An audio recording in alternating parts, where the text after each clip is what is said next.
Hello everyone and welcome to today's Fat Talk. Many of us live in urban areas that tend to be warmer than their surroundings and worry about how this can affect our health, environment, and impact vulnerable communities. Can greener cities be cooler cities? And how can nature-based solutions impact or mitigate all this? To answer these questions, I'm happy to welcome Dr. Yasser Abu Nasser, Associate Professor and Chairperson of the LDAM Department at the Faculty of Agricultural and Food Sciences. Hi, Yasser.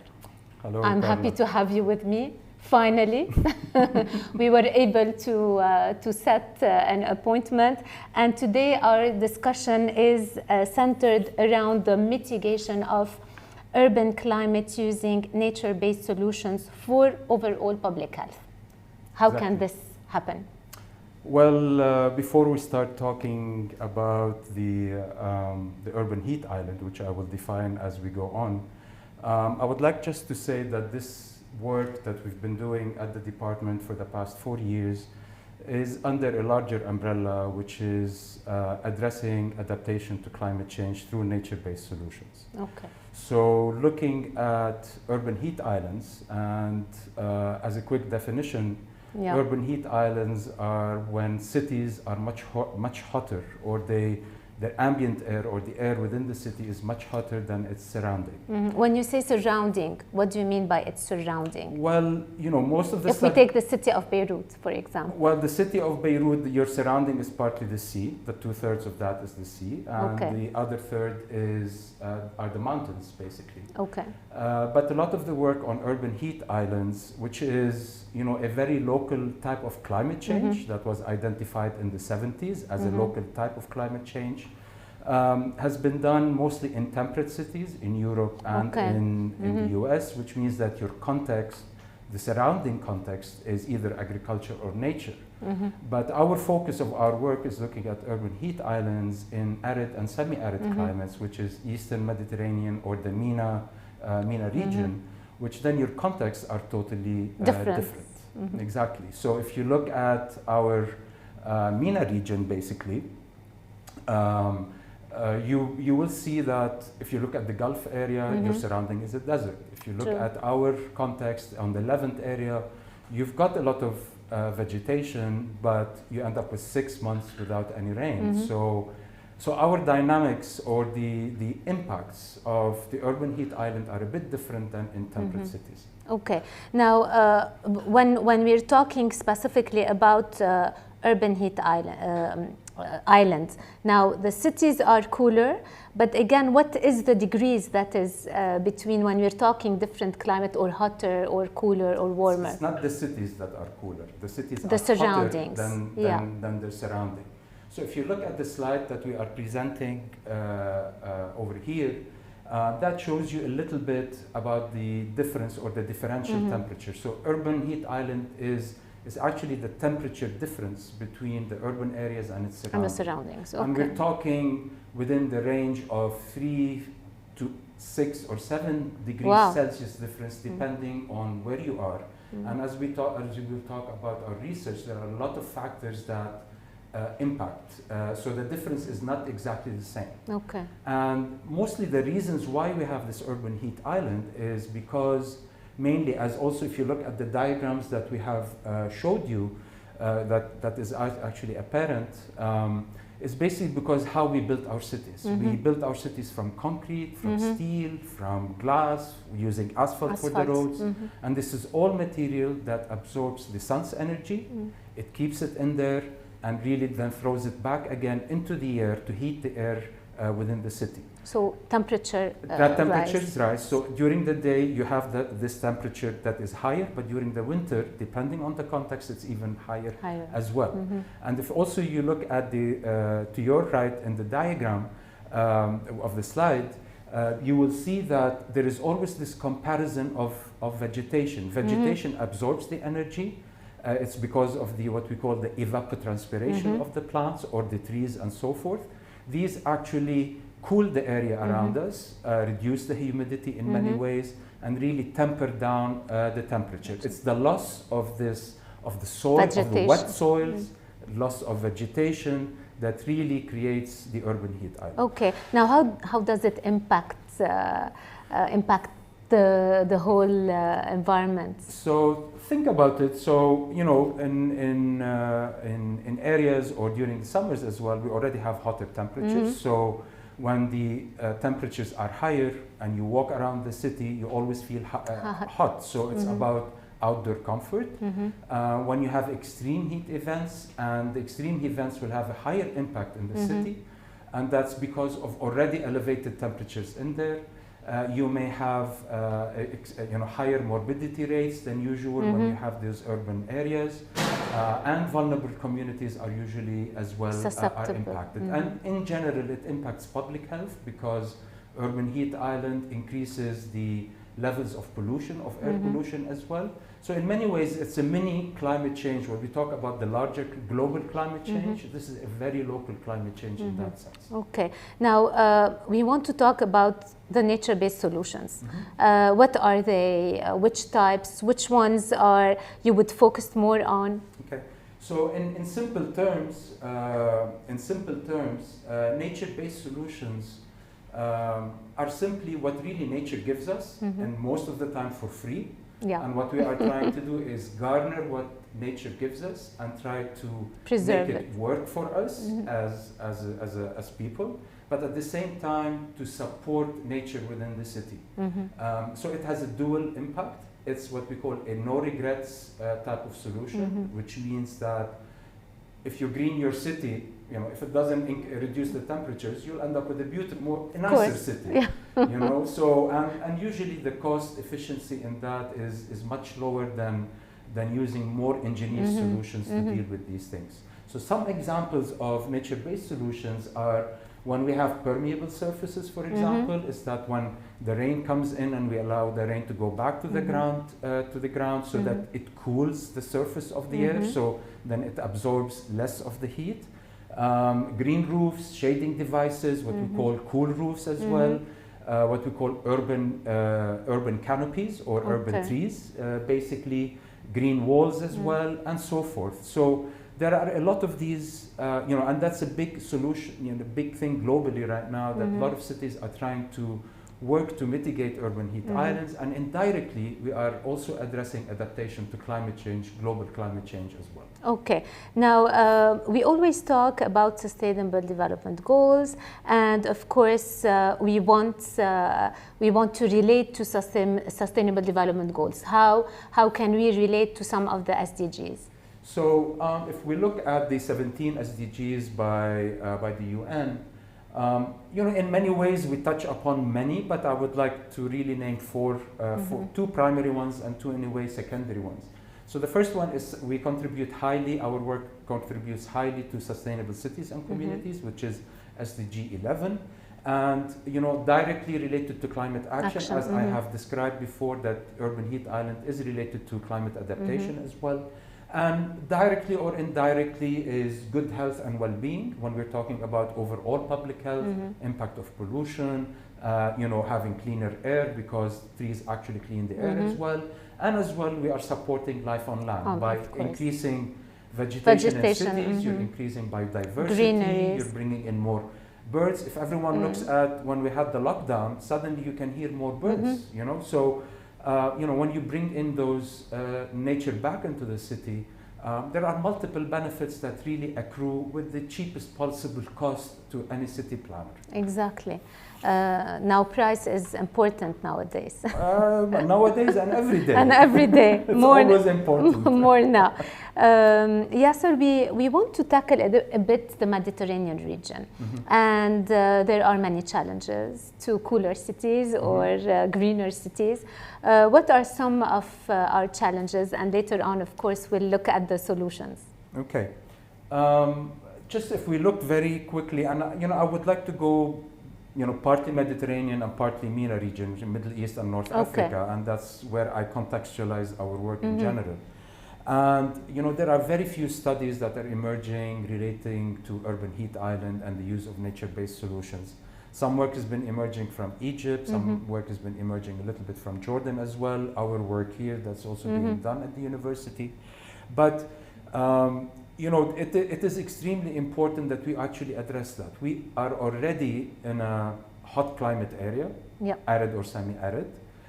We are heating our cities, and our region is also going to be highly impacted by climate change already now and into the future. So cities are sources of, although the whole world is becoming more urban as we move forward into into this century. So a lot of activity is there, a lot of resource consumption is happening there, and at the same time, these solutions should happen within the cities as well. So if we look at our cities and all the issues that we have, either security issues or planning issue or governance issues, it is a challenge actually to actually try and address all of this. So if we really want to look at the challenges of increasing vegetation in general, and here between two parentheses, and I missed to say that in the introduction, that looking at our context, we are mainly focusing on increasing urban tree canopies in our cities. And the reason for this is that contrary to temperate cities like in Europe and in the US or a lot of parts of Asia, there is year-long rainfall. So the maintenance is much less at multiple levels. Here it will require a much more cost and so forth. And trees are important. You need to maintain them at first couple of years for establishment, but once they are established, they become self-sufficient with multiple benefits across. So our focus has been mostly on working on trees and trying what we're calling the urban tree canopy. Canopy is the upper part of the tree, so it's like an umbrella basically. So we're trying to increase the tree umbrellas across cities in principle. So one challenge would be water scarcity. One challenge is definitely water scarcity, and once we talk in more specific about our research, we will be discussing that in detail. Another big challenge is the multiple climatic zones within our area. As I mentioned above, you've got a lot of desert, you've got more the Levantine, Mediterranean temperatures or climates, and these require different solutions. There are challenges of availability of space as well. So, to really have an impact with, you need to plant a lot of trees. I mean, in Los Angeles, they've talked about the 2 million planting project, or New York, and so forth. So to really benefit from these benefits of trees, we really need to plant at a much higher order within the city. And to do that, you need the space for it. Yes, we plant trees, we have some parks, but usually that's not sufficient as well. So that's another big challenge for us in that area. Okay. Now, what about the solutions? What can we do about water? Okay. So to look at solutions, there are several that we can look at. As we know, trees need water to survive. As simple as that, like us human beings. And to try and provide that water within, for example, desert cities, that's going to be a little bit difficult. So using what we call native trees that are from the climate and from the area, but that has its own challenges, which we will talk later on. And the other thing that we talk about is climatically adapted trees. And usually these trees require less irrigation, water, less irrigation in general. Then we can talk about the source of this water for irrigation, and this can be through recycling and reusing at least grey water, what we call grey water from our faucets and from our sinks that can be recycled and reused. And and as well as maybe the other question is, why do we use trees than others as well? And that's as for the reasons that I've explained as well. I think that's the water scarcity, and that's, the slides also show a little bit the density of our cities when we talk about the spaces. If you look at Beirut and you look at Cairo as well, there isn't really much space for us to really try and develop that. So these are some examples of also native trees that are highly used in our age, either acacias or palm trees and so forth, that could be also very advisable. Some of the other solutions as well, one of the big contributors to urban heat island as well are our buildings. Buildings, we use a lot of energy, and this energy is transmitted towards, it also heats the surrounding. If you look at all air conditioning units on roofs, for example, they emit a lot of roofs. And there's but there's a strong direction these days in trying to go into what we call passive design or passive building design. And what this does is basically also, and from that sense, is to try and harness what nature gives us. So rather, for example, than putting my building, back of my building to where the wind comes, if I look at Yemen, for example, traditionally they have what they call the wind catchers. So if we have a more contemporary idea related to that, you can capture the wind, bring it into the house, ventilate, and so forth. The use of materials. If we look at our cities, if we look at Dubai, at everyone, we're trying to emulate all the Western cities where it's all glass, a lot of big, huge openings. While if you look at traditional architecture, it's a lot of walls, very small openings, and there's a reason for that because of the climate.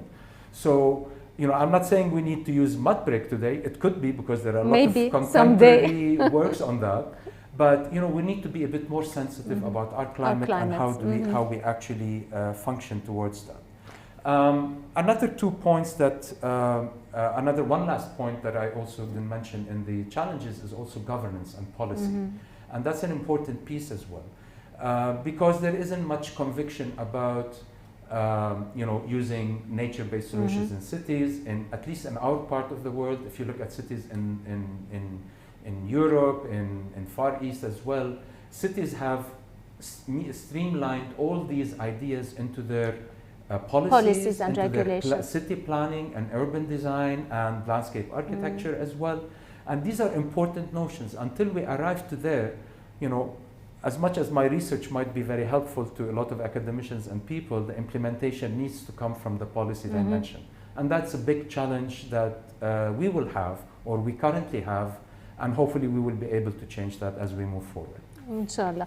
Now, before we move further into the research part, we talked a little bit when we started about how this can impact us. How can we, let's talk a little bit more of how this urban heat island can affect us in our daily life, and what can we do ourselves as citizens, as individuals, on our level, I would say. Okay. If I'm talking to somebody who's not a specialist, who's not an academician or a researcher or an engineer or somebody who's interested in this topic, it's very simple. We all love AUB because it's very green. So if you're walking from your home in Ras Beirut, if you live in Ras Beirut, or if you park your car walking into AUB, things are much hotter in the city. The moment you walk into AUB and you pass by certain plants, you suddenly feel it's much cooler. So that's the effect that we're trying to capture, and that's what we call is the outdoor comfort as well. Exactly, it's as if you passed through a place where there is a normal natural air condition. Suddenly you feel that the temperature is... So we are trying to do an outdoor air conditioning system, but that's based on nature basically. So that's one aspect. So human comfort, and that impacts a lot. If you think of workers working in construction sites, outside cities, within agricultural areas as well, people working whose their job nature of their jobs is working outdoor, that will impact them a lot. Now, I'm not saying to come and put a tree in the middle of a construction site, but the impact of this urban heat island impacts those communities or people who actually work outdoors. Another important aspect are the vulnerable communities. In our cities, in a lot of our cities in the MENA region, we have a lot of poorer communities, and these communities, usually don't have ACs. They don't have the means to improve their living conditions at all levels. And part of it is also trying to deal with these heat issues as well. So if you have an extreme heat event, suddenly, I don't know if everyone remembers, like 2-3 years ago, a huge heat wave came into Europe, into France, in London, and the morbidity rates were very high. Especially among the elderly among the population. elderly as well, among some children as well with specific conditions, and with the vulnerable and poorer disadvantaged communities as well. So there are impacts on people, and it's not about only the urban climate, but there are direct, tangible impacts as well on the individual. On the individual, and eventually on the air we breathe that we talked about. That with the same idea of global change, when you have this heat that is really sitting over the city, and you already have some pollution, which means that the air cannot move, which means it really creates this greenhouse effect at the local city, the same as at the global level. So size of particles are impacted, the air we breathe, and so forth. So it will exacerbate pollution and eventually impact public health in general for everyone within the city, regardless of the socioeconomic status. Okay, so let's explore some of the projects that you've been working and that we're all proud of. Well, let's see. We'll talk about it now, and then we'll see how proud. I'd just like to talk very quickly about this image. And when we talk about the urban heat island, these are two images. The upper one is the city itself, and the red one is basically how we map the urban heat island, or the surface temperature. So if you notice, you have the urban areas which are red, and then you've got the vegetated / some water as well that are much cooler. And that's our aim.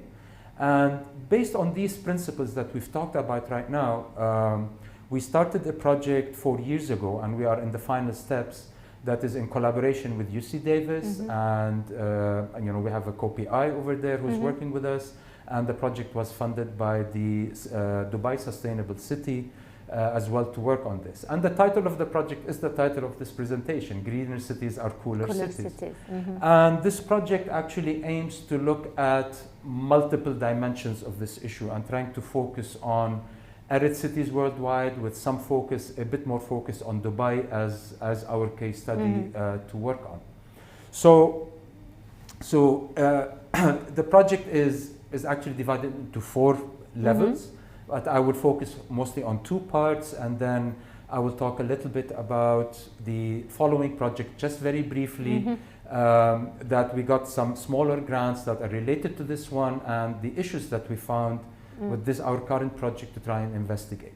So our first part of the project, we tried to compare 10 cities across the world that are within the context of arid cities across the whole area. So if you look at this slide, it shows the daytime and nighttime of the urban heat island. And the reason why, going back to the idea why the daytime and nighttime, because in nighttime, usually, based on the literature, we found out, from our temperate cities cases, is that the night, because the heat is absorbed within the material during the evening, because of the change of temperature, this heat goes up. And then so at night it is hotter. So it is very important to look at the daytime and nighttime. So as an example, one anomaly that we found is that arid cities are cooler than their surrounding territories during the day. Wow. But in temperate cities, it's just the other way around. In temperate cities, during the day and night, it is always higher. And the reason here, and that's the reason here basically is because of this absence of water, the absence of moist surfaces, and the absence of vegetation.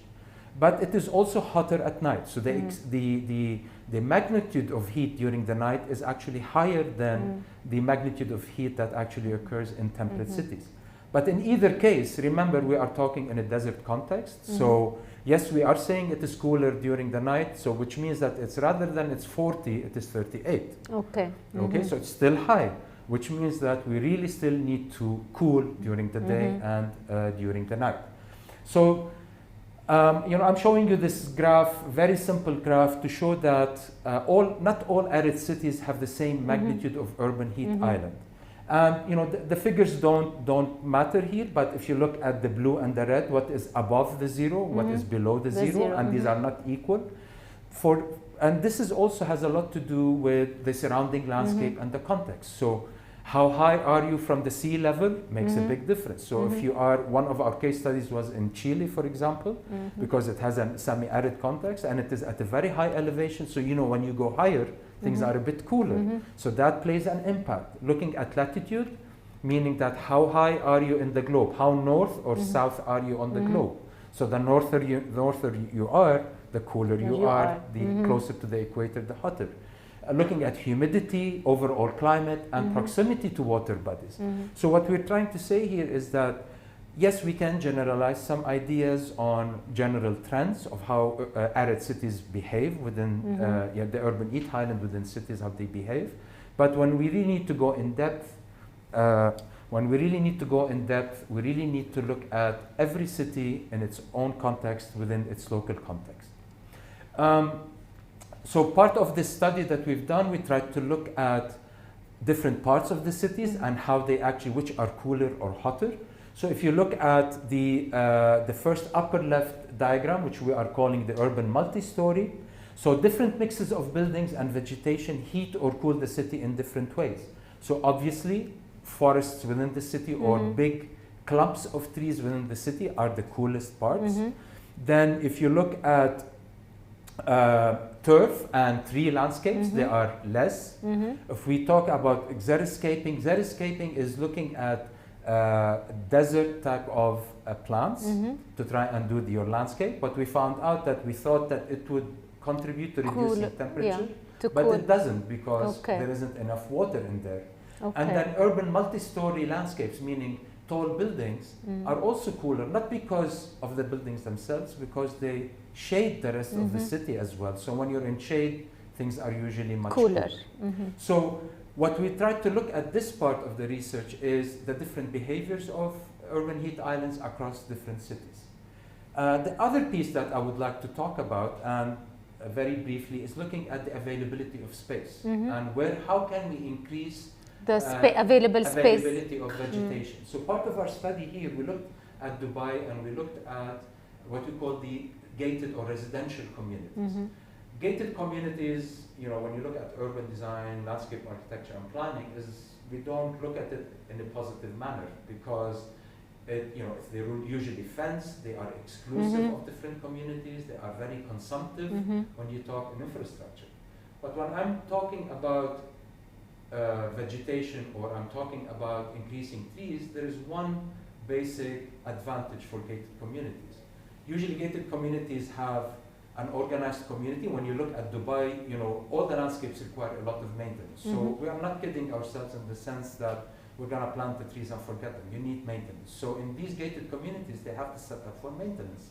And the most important is that they are always either designed or organized around large open spaces. And these large open spaces, and they are pretty significant in Dubai, you're talking about 40% to 45% of the surface of Dubai is made out of these urban developments. So if you increase vegetation within these, then you can impact or reduce the overall urban heat island.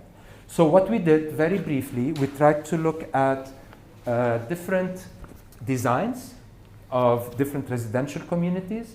So if you look at the green images over there, there are different configurations or different layouts. So some of them look like a finger. So the open space within a residential development is around a finger type of green, or there's a big central space, or there are the green dots. They are a little bit distributed.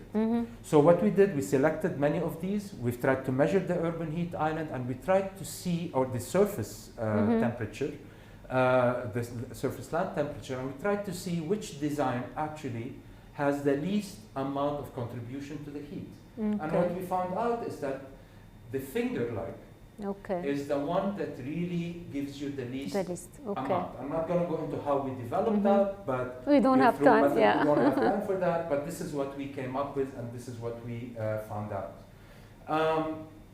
So as a continuation of all our work, there are two components that we haven't completed yet. One looks at measuring the comfort level of people outdoors and looking at which measures actually, if you look at big clumps of trees, if people are working under, how do we design our open spaces to really provide some comfort? And the second piece related to that is looking at policies as well. As we said, this was one of the challenges. And we've looked at different policy documents across the Arab world and Dubai to try and tease out and understand what are the directions and try and provide some recommendations. Okay. Now, I'm going to interrupt you, Yasser, because we're running out of time and we want to give chance to our viewers if they need to send us some questions. Yes, and we do have a question when we're talking about the public acceptability of nature-based solutions and the willingness of governing bodies to implement them. So that's an excellent question, because one of the one part of our work was doing, we surveyed the literature to try and understand what are our challenges before we started, and one of the key points is the perception of people of nature-based solutions. Okay. And in our part of the world, people are not used to this. We're used to the lush green, and nature-based solutions in our part of the world don't need to be lush green. Okay. They could be more mineral, it could different type of vegetation. People's perception of nature-based solutions, and specifically, for example, native trees. We all, a lot of people love manicured landscapes, and when we talk about native plants and so forth, they reflect more natural systems. So acceptance is a key part in all of this. As we said before, governance at the level of municipalities or planning bodies or governance level is still weak in our part of the world, and it's part of our duty as well to really try and play a big part of it. Just to add one piece in all of this is that landscape architects in general have a big role to play in this. And I just left my students right now with an amazing lecture from a colleague from California, from one of the major landscape architecture firms in the US, who's actually talking exactly about resilience and resilient communities and the use of nature-based solutions in those. So that's an important piece. And this is why there is a question about differences in public acceptance between the different countries of the MENA region. Not only differences between different countries in the MENA region, even within each country and within each city, different social groups have different perceptions. One of the tangential research we worked about with UC Davis is the equity issues.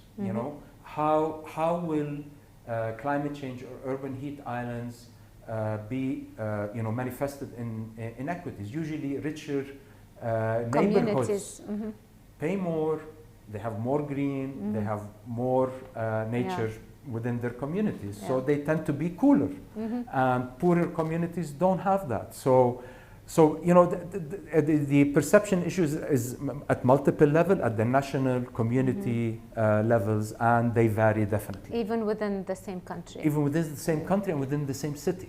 Okay. Now, again, there's a question about your other projects. So could you briefly explain your other projects related to nature-based solutions? So we have another project that we're working, three projects related to that. One is trying to look at the water dimension. So we're setting up an experiment trying to look at different irrigation quantities of water for native plants to see at what level, when you stop irrigating, would they stop impacting your surrounding climate. So that's an important piece that we're looking at. Another piece is, another small project we're working on is to try and use drones to really try and measure the impact of vegetation and trees in specific on their surrounding.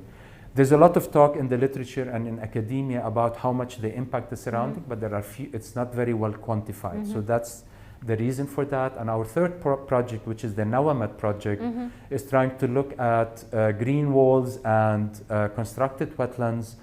The main focus here is on recycling water for irrigation as part of it, but we're also doing experimentation to see how much it impacts the surrounding air and the ambient temperatures. Wow. I love green walls, and I think this is something that can be easily, easily between brackets applied in places where you don't have a space for tree canopies. Am I right? That's for sure. When you don't have a lot of space, where you have a lot of buildings and so forth. But again, whatever we're talking about, there is one piece that we miss in our part of the world is the culture of maintenance. You know, we tend to do things, build things, and leave them. About them. You know, they will take care of themselves. Whatever we do, even a small tree, you need to prune it. You know, you need to make sure that it's getting the right nutrients, proper water, and so forth. And that's the basic stuff. If I go to green walls, they need a bit more maintenance and a bit more support, and that's not going to happen unless you really have a culture of maintenance and support that's related to that. Have to be committed. Definitely. To be sustainable. Definitely. Well, Yasser, thank you very much.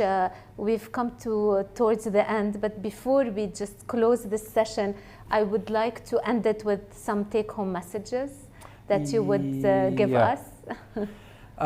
You know, what we're finding in our research is that you know, in cities, we tend to talk a lot about people, communities, which are extremely important, food, transportation, and so forth. But I think we really need to start thinking that natural solutions or natural systems, we really need to start bringing that back into the city, into what we call the urban ecology. And that has multiple levels, either for the urban heat island, for our livelihood, for our mental well-being, that's extremely important. For biodiversity, that's extremely important. As we said also, landscape architects have an important role, and we're educating our students to really, on a lot of these principles of sustainability and ecology and so forth. So that's an extremely important point.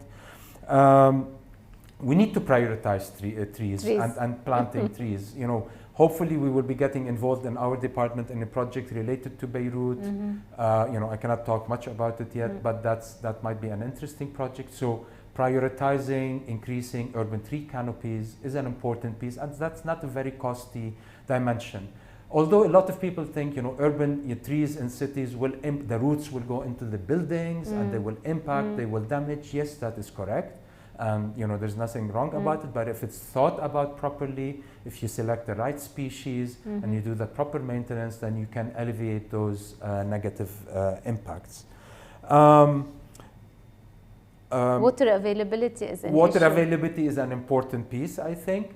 And at the same time, you know, as much as we are talking about plants and vegetation, we are also not naive. You know, trees and vegetation will not resolve all our cities or the urban heat island. At the end of the day, we need to think of what we call hybrid solutions, engineered and nature-based solutions combined together that can actually, you know, improve our cities and, more importantly, improve our livelihoods and have better places to live. This is what we all hope for towards the end. Exactly. So actually, I like the title for Greener Cities are Cooler Cities. Yeah, they are cool as they are cool, and they're cool as Swaberico in many ways. So in both ways, greener cities are cooler cities. Thank you very much, Dr. Yasser Abu Nasser, for being our guest today, and good luck for all your research projects. Please keep us updated. Will do. And thank you all for joining us today. Stay tuned for our future FET Talks.